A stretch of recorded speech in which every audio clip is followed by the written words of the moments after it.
Hey everyone, Trevor Sikkema here, welcoming you into another edition of Mock the Mock, the internet mock draft show where we take a look at the latest 2021 NFL mock draft over at the Draft Network and pick out a couple selections that, let's just say, we didn't fully agree with. This week, we had the pleasure of taking a peek at Drae Harris's latest mock draft, and while there were a lot of team prospect fits that I liked, there were a couple that we need to change, starting in the top 10 and at number 4 overall with the Dallas Cowboys. Now, Drae has them taking Penn State linebacker Micah Parsons, who we have said on this show many times before.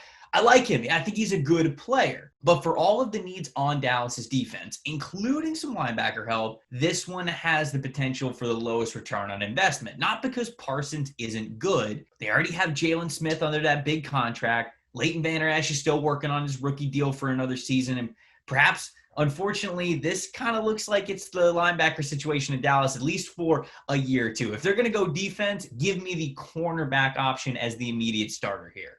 For the next pick swap, we head down to pick number 14, where Drae has the Minnesota Vikings taking Texas offensive tackle Samuel Cosmi. Now, I like Samuel Cosmi, but he is more of a taller offensive tackle kind of a player. He's got more length to him. That's really what he boasts. He's not as much of a thick boy that you would see on the interior. And I think that interior is really what the Vikings are going to look to want to upgrade. If they wanted to go offensive line but didn't want to go for, say, a Wyatt Davis from Ohio State because they believe it might be too early for him, I would still be a bigger fan of them going to a player like Rashawn Slater from Northwestern or Elijah Vera Tucker from USC, who gives them that interior offensive line help in the short term, but then potentially could be that offensive tackle that they move to and switch him over later on. Fix the trenches for sure, but I'd just switch out the name here. I'd give them more of a guy I'd have confidence in plugging on the interior. Last but not least, let's drop down to the Tampa Bay Buccaneers, where Drae has them taking Notre Dame offensive tackle Liam Eichenberg. And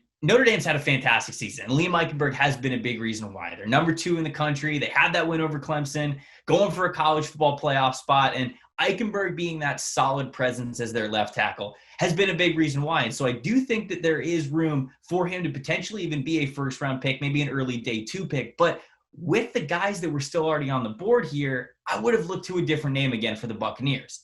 Rashawn Slater, Elijah Vera Tucker. I know we just talked about them because they were still on the board for the Vikings when they were picking about 7-8 picks earlier, but they're still on the board here when the Buccaneers are on the clock. That's where my eyes would have gone. I'm all for upgrading the offensive line, so I like where Drae's head was at. I just would have come to a different trench selection.